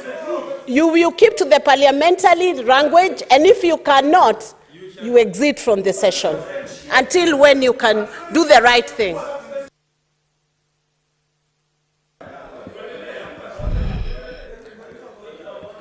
Senator Wamatinga. Thank you very much, Madam Speaker. I rise today to support the motion. Madam Speaker, on the 9th of August, we all seated in this house went to elections. Life moved on. We had competitors. Some of us several, others few. Others, we defeated them with big margins, others with smaller margin. Madam Speaker, we do know in the true spirit of democracy, there must be a winner and a loser in election. Madam Speaker, it is very unfortunate that indeed, after every cycle of election, that we have to go around these circles. Madam Speaker, we have a nation to take care of. We have the responsibility as readers to ensure that the generations to come will look upon us and say, yes, there were people we elected and people who are responsible and who could take care of democracy.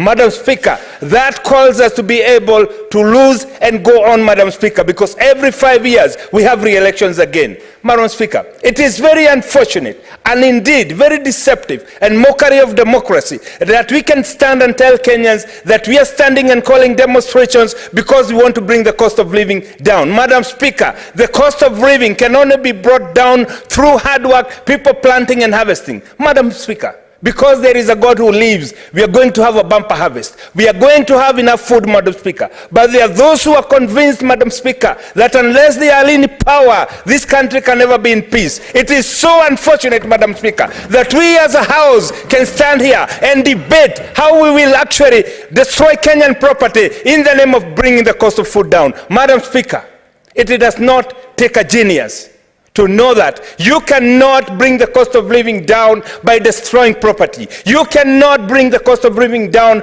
by maiming people. As has been said before, Madam Speaker, we've seen teachers demonstrate. We've seen doctors go on strike. We've never seen a life being lost. But we are asking, Madam Speaker, how many people must die for Kenyans to know that this country is bigger than them, Madam Speaker? How many of them? How many, Madam Speaker, that one person has every 5 years successfully fought his same into the government? Madam Speaker, it is very unfortunate that we are standing here losing precious time when we could be discussing bills about lowering cost of living, about lowering cost of power. Madam Speaker, I want to say this, Madam Speaker. The bills we have before this house, Yes, Madam Speaker. You wish to be informed by I do not want to be Senator informed. Eddie. I want to finish, Madam Speaker. I do not want to be informed. Proceed. Madam Speaker, we have several bills here in Agricultural Committee that are geared towards bringing cost of living down. Madam Speaker, some of the members sitting on that side, Madam Speaker, who are members in my committee, we started a good journey of bringing down the cost of energy. But Madam Speaker, when I need them, they desert me because they have to go and fight. Madam Speaker, I want to appeal to this House. Let's stand up and talk with a voice of reason and bring the cost of living down by having a candid discussion about the things that we have to do as legislators. Madam Speaker, it is through registration, it is through candid discussions when cabinet secretaries come in this House, Madam Speaker. We see the minority side walk out. An opportunity that they have, Madam Speaker, to ask questions that really they feel that are important. Madam Speaker, let's not lie no more to Kenyans. Let's say it's all about ourselves. Let's say it's all about power. And if you have to have negotiations, any discussions, Madam Speaker, it must be from everybody, from the MCA who lost all the way to the president who lost. Because it cannot be. In an election where we have 6 candidates, the only problem we have is one single candidate, Madam Speaker. It is so unfortunate that this country has been held hostage by one single person who believes it's either his way or the highway, and he does not care how many Kenyans are going to die for him to get to power. Madam Speaker, we must stand to be counted. That is time that we stood for Kenyans and say this country is bigger than ours. It is bigger than one person. Madam Speaker, as I sit down, I want to urge the minority side, let's close ranks and say what it is that disturbs you. We see it and its leaders. We do not have to go kill Kenyans. I see a senator, young man here, who has a potential, but he's painting his hands with blood. Madam Speaker, it is so unfortunate that 30 years down the line, when we are long gone, people will remember this is the person who used to lead the death of young people. Madam Speaker, I support. Senator Mwenye Haji Mohamed Faki. Asiken up your speaker.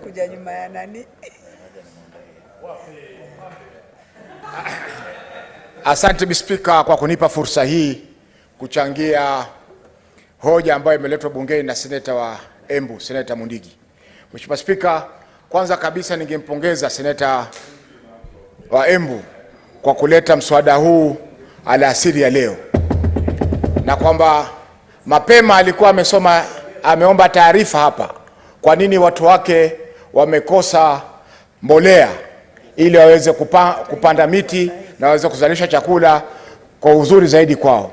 Mheshimiwa Spika, pia nilisikia kwa masikitiko mchango ulioletwa na Mheshimiwa Wakoli, seneta wa gatuzi la Bungoma, ambaye anawakilisha chama cha Ford Kenya katika bunge hili, chama ambacho ndio baba na mama wa upinzani katika nchi yetu ya Kenya. Hayati Masinde Muliro, hayati kijana wa Malwa na wengineo wengi ambao walipigania demokrasia katika nchi hii yetu, leo wanageuka katika makaburi yao kwa sababu ya matamshi ambayo ametoa Mheshimiwa Wakoli. Mheshimiwa Spika, katiba ya Kenya inatupa fursa kuandamana, inatupa fursa kugoma, inatupa fursa ya kulalamika kwa mambo ambayo hayastahiki kufanyiwa Kenya. Mheshimiwa Spika, mswada wa fedha uliopitishwa na bunge mwezi uliopita ni mswada ambao 90% ya Wakenya waliupinga, lakini wabunge wachache katika bunge lile 170 walipitisha kwamba ni sawa iwe sheria katika nchi yetu ya Kenya. Mheshimiwa Spika, wale wengi ambao hawakupata fursa ya kuzungumza katika bunge lile, wale wengi ambao maoni yao yalikataliwa katika vikao vya ushauri wa umma, yani public participation, ndio wale wananchi ambao sasa wako tayari kuandamana kupinga sheria hii. Mheshimiwa Spika, imeelezwa hapa kwamba mkurupuko wa bei ni kwa sababu ya mambo ya Ukraine. Hiyo si ndio Mheshimiwa Spika. Mkurupuko wa bei ni kwa sababu ya siasa duni na sababu ya polisi dumi za uchumi ambazo serikali hii ya Kenya kwisha inaendeleza katika nchi yetu ya Kenya.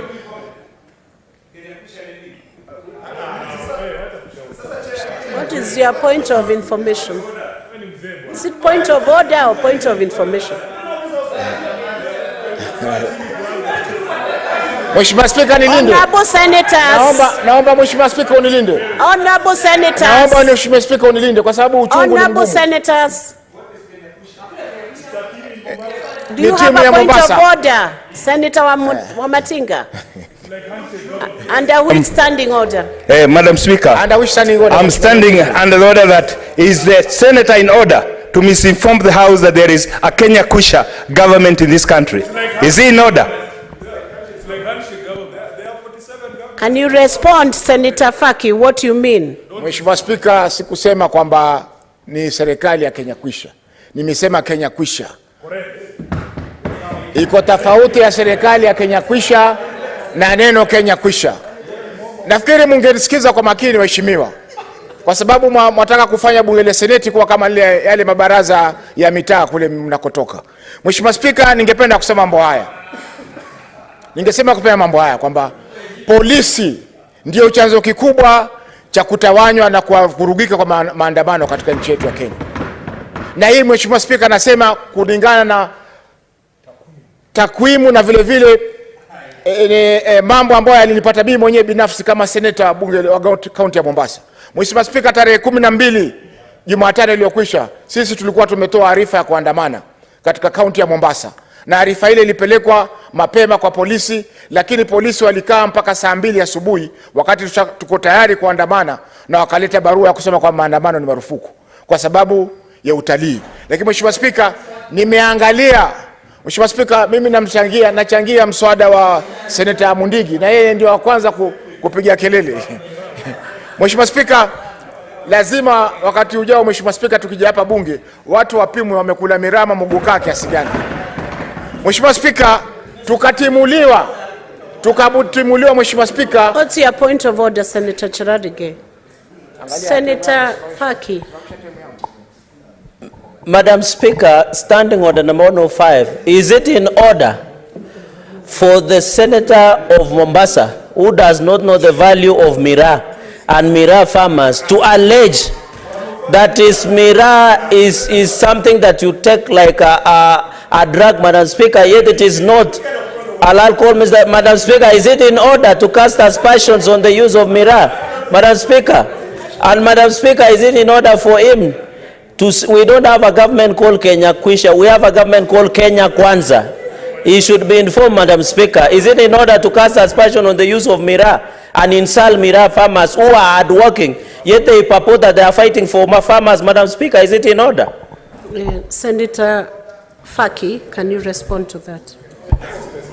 Mheshimiwa Spika, wajua Cherargei tulimlea sisi hapa, hata mimi ndio nilimsaidia mpaka akaapishwa kama wakili.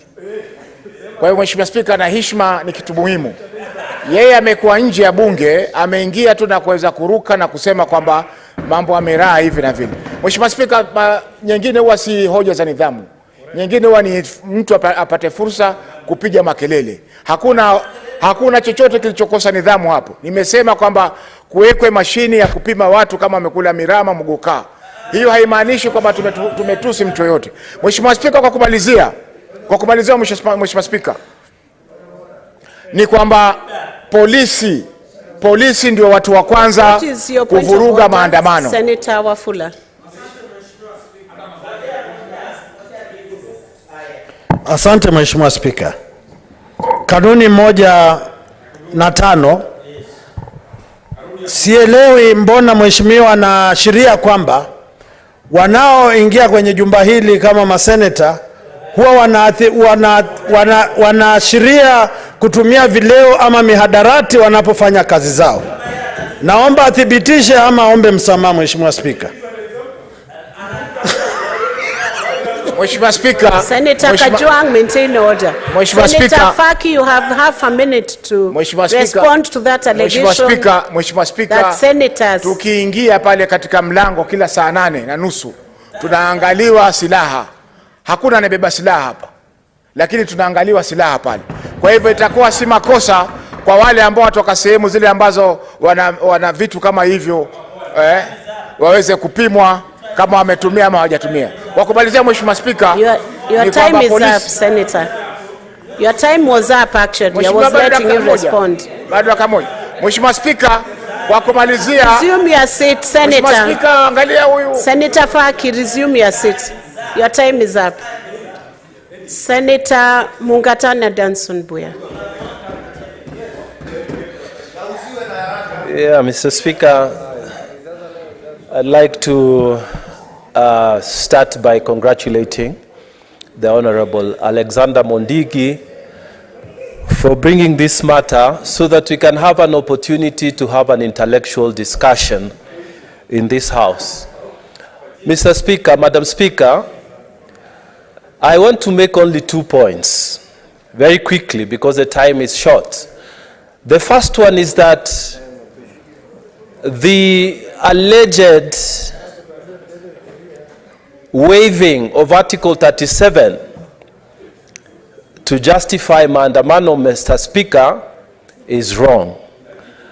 And the reason is that, first of all, Madam Speaker, can I be protected from this walking around because I'm not focusing?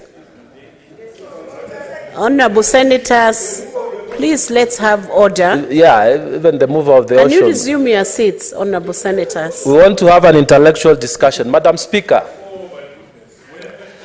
I want to make this point. They have waived Article 37, but they don't read that there is Article 39, which prescribes the freedom of movement. They don't read that there is Article 40, which prescribes protection of property. They don't read that there's Article 26, which gives the right to life. So, Madam Speaker, I was insisting that if we are going to talk about the Constitution, let us talk about the whole of that Constitution. Article 37 is not superior to the other articles. That's my first point. My second point, Madam Speaker, it is calling this nation to anarchy if we operate outside the state, outside the Constitution. It is actually calling upon the destruction of the state. Madam Speaker, those of us who have gone to school and learned law, we learned, Madam Speaker, in jurisprudence year 1, that there was the English philosopher and the jurisprudent by the name Thomas Hobbes. Thomas Hobbes stated in his book Leviathan that in the state of nature, it was the brute force that ruled society. Might was right.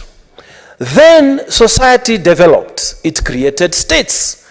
And the state was, we agree as a society, to surrender some of our powers to the executive, to the national parliament, and in this case, Senate and National Assembly, to the judges, so that there is social order. We agreed as a state that this is where we will rule, this is where we will make laws, this is where, if issues arise, we will seek interpretation of those laws. Madam Speaker, any attempt to operate outside the constitutional order, it creates anarchy.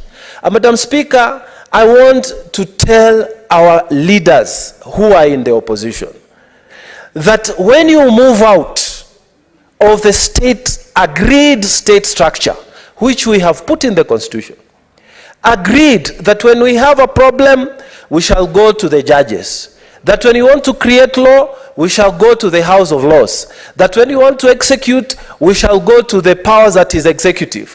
When you move outside that, you are going to create anarchy, and we will have no state to talk about. Madam Speaker, I am urging the leader of opposition, and together with the other people, the Honorable Raila Odinga, Martha Karua, Mheshimiwa Eugene Wamalwa, Mheshimiwa Kalonzo Musyoka, operate within the law. This is the way forward for this nation. We will never reduce the cost of living by throwing stones. We will never bring down change by throwing stones. Madam Speaker. Do you wish to be informed by Senator Kenywa? Yes.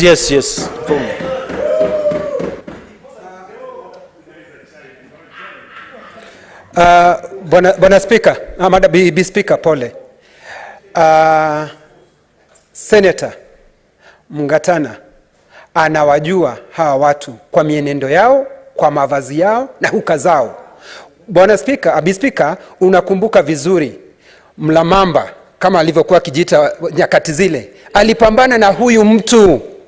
Unakumbuka ya kwamba huyu mtu huyu na unamjua huyu mtu, yeye mwenyewe alisumbua Moi akapewa waziri kukatulia, akasumbua Kibaki, akaleta machafuko mpaka akapewa waziri mkuu.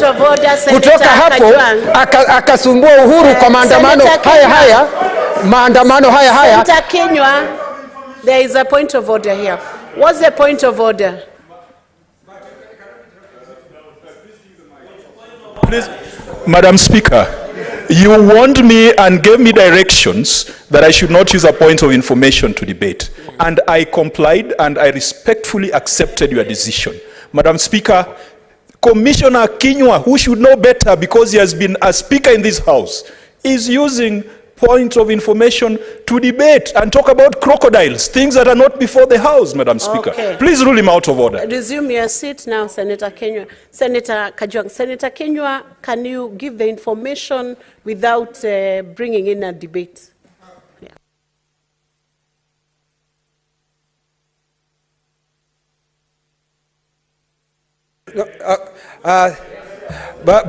Nakubali Bi Speaker, ni kweli na ni vizuri Bi Speaker wajue ya kwamba mimi ninampatia taarifa ambayo hakuwa akikumbuka, kwa sababu amesema maneno mengi, lakini ukweli wa mambo Bwana Speaker, ile inatakikana, hakuna mambo mengine inafanywa, ni kusema ya kwamba ye ni mtu mmoja akinufaika Kenya inakuwa nzuri, na tutakataa leo, kesho kutwa, hata mtondogo Bwana Speaker. Nashukuru.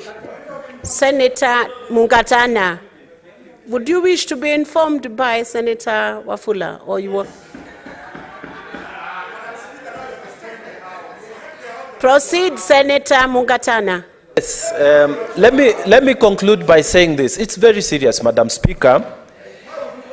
We need to agree that everything that will make this state stands must be done within the constitutional order that we agreed as a state, that we cannot have people create. Senator Osotsi. Madam Speaker, picketing and demonstration is part of our democracy.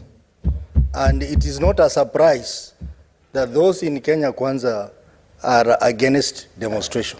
Because, Madam Speaker, history tells us that the top leadership of Kenya Kwanza were part of the system that derailed democracy in this country. So they are doing what they are used to. And Madam Speaker, I want to say today, out there, Kenyans are hungry and angry. And Kenyans are hungry and angry because of insensitive regime called Kenya Kwanza. What's your point of order? Hold, Senator Osotsi, resume your seat. Madam Speaker, I raise understanding order number 98. Senator Eddie, you border on being out of order.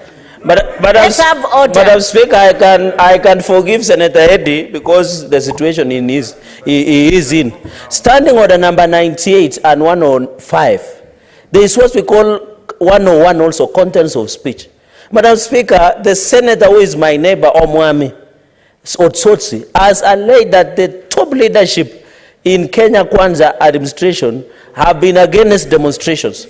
We have not been against demonstrations that are peaceful. What we have been against is demonstrations that are violent, that rob people, that rape women, that prevent children from going to school, that is sponsored by Azimio and Kenya Alliance, which is a member, Madam Speaker. Is he in order? And if he has evidence to table before the House to prove and show that the top leadership of Kenya Kwanza government, Madam Speaker, have been against, we have only been against the demonstrations that are violent, that are sponsored by Azimio and Kenya Alliance. Senators, it is now 6:30 p.m.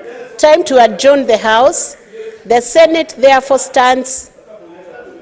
Can we have order? The Senate therefore stands adjourned until tomorrow, Wednesday, 19th July, 2023 at 9:30 a.m.